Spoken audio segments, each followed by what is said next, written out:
y'all, so today I'm going to be doing my end of 2017 book haul. Now, in one of my last few book videos, I said that I was putting myself on a bit of a book buying ban. It wasn't like an actual legitimate ban, but it was more like I was basically just deciding to not buy any more books.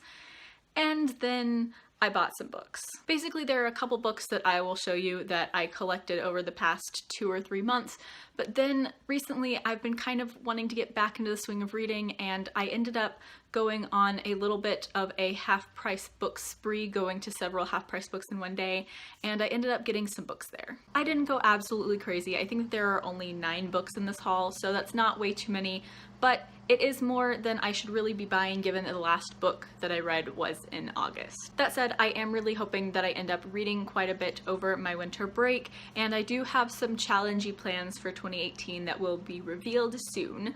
So I am gonna go ahead and show you these books without any further ado. So the first book that I have here is actually one that I mentioned in my last book haul as a book that I'd bought but was still on its way to me, and I expected it to be there by the time I filmed the video, and it wasn't.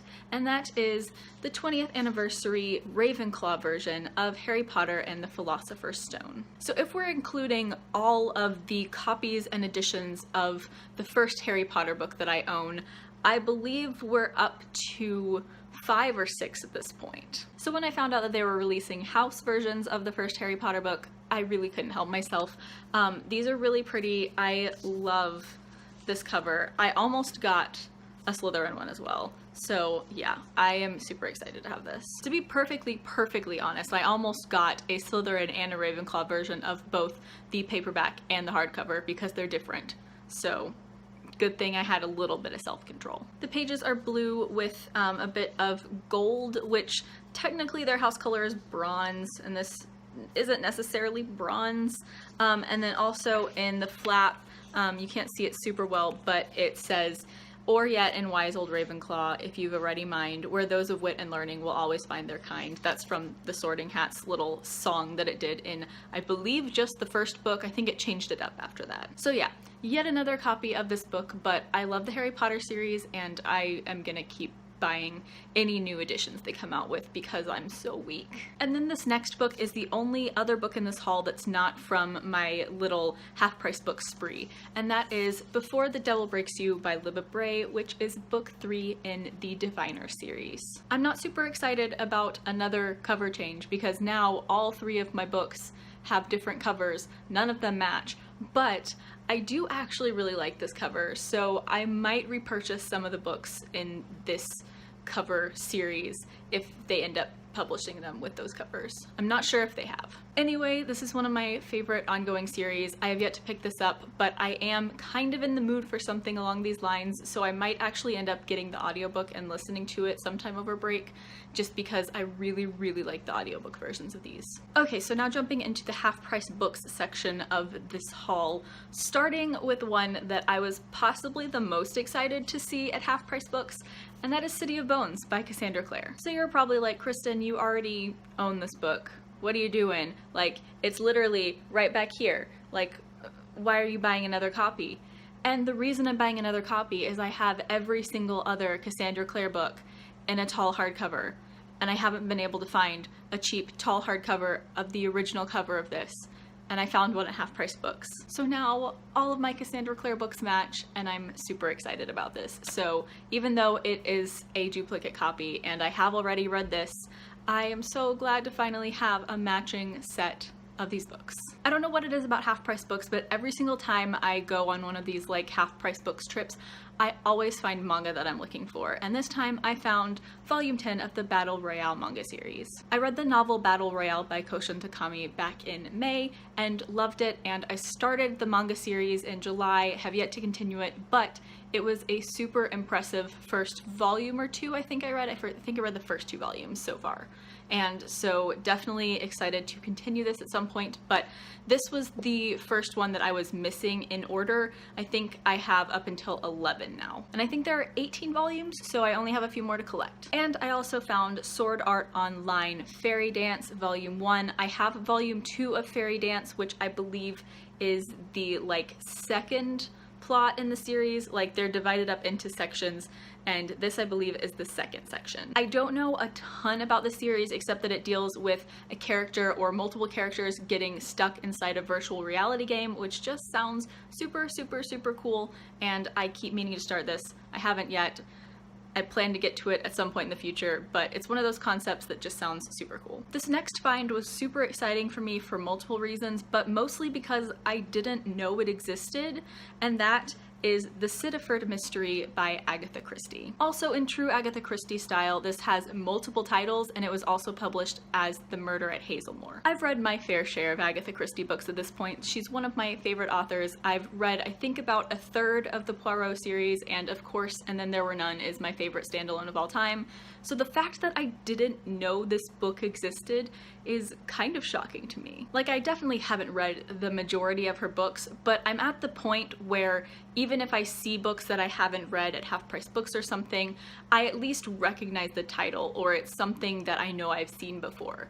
With this one, that was not the case at all. I saw the title and I was like, I've never heard of that, and then I read the description and it intrigued me even more. Based on the description of this book, I'm assuming it has what I like to call the hidden traitor trope, where one of the characters is secretly betraying the others, or like one of them is secretly the murderer.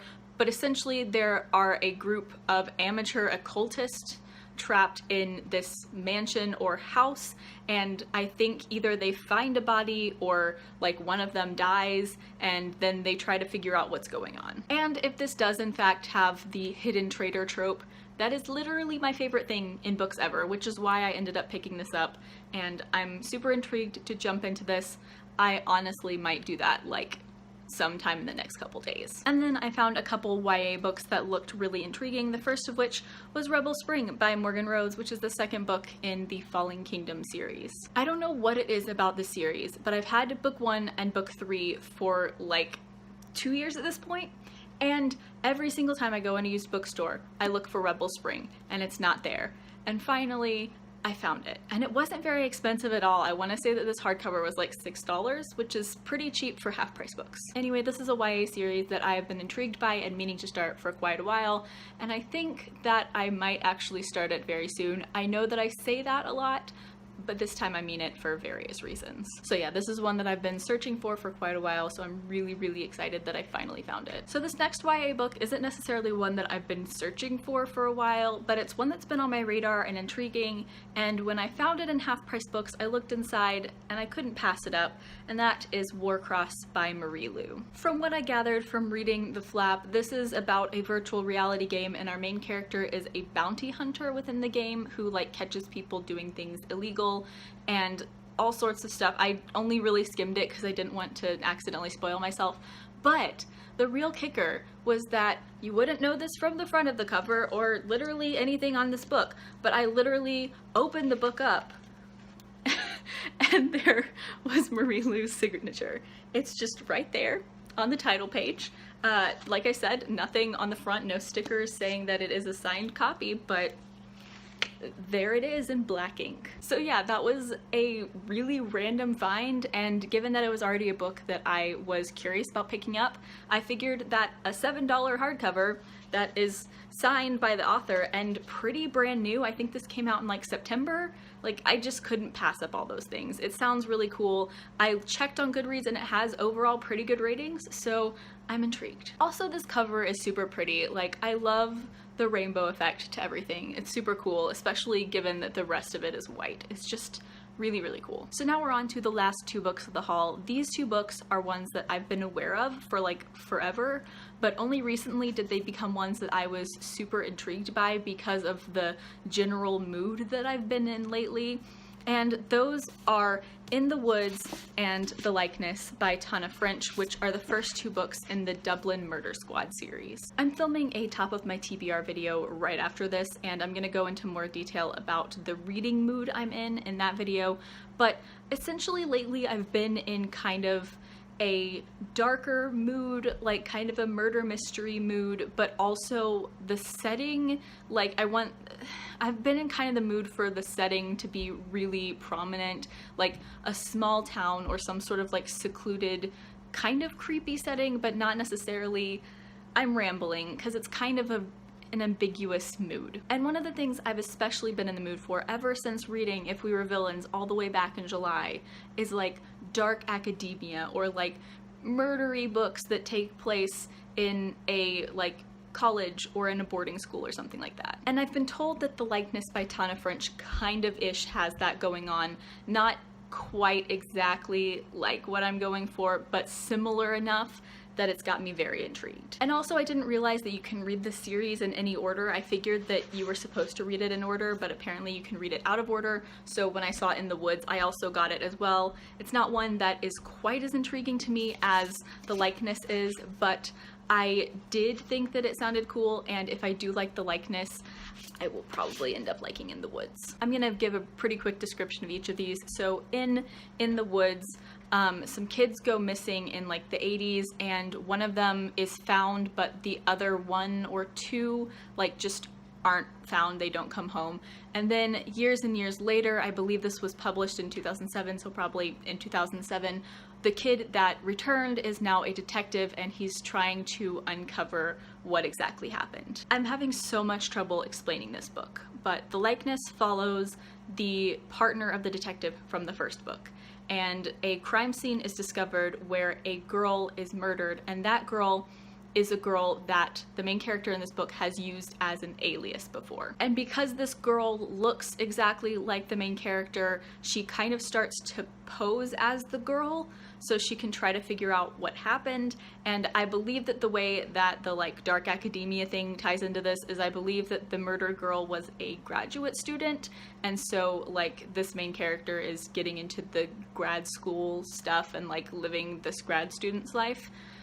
That's about all I know about this, and I'm not even sure if all that's 100% correct, but that's what I've gleaned from a little bit of information online. So that is it for this book haul. I don't want to try and claim that I'm gonna try to get to all these books really soon, although I probably said that at some point in this video, but there are definitely some that I purchased that are really, really, really intriguing to me right now, and so I do hope that I end up reading them sometime in the very near future, especially those last couple and Before the Devil Breaks You and the Agatha Christie book. Those are the ones that I'm really excited about right now. So that is it for this book haul. Let me know down in the comments what you think of any of the books that I've hauled today. As always, I will leave links down in the description to my blog, Twitter, and Goodreads. Please add me as a friend on Goodreads. I would love to be friends with all of you. Like, comment, subscribe, all that jazz. Thank you so much for watching.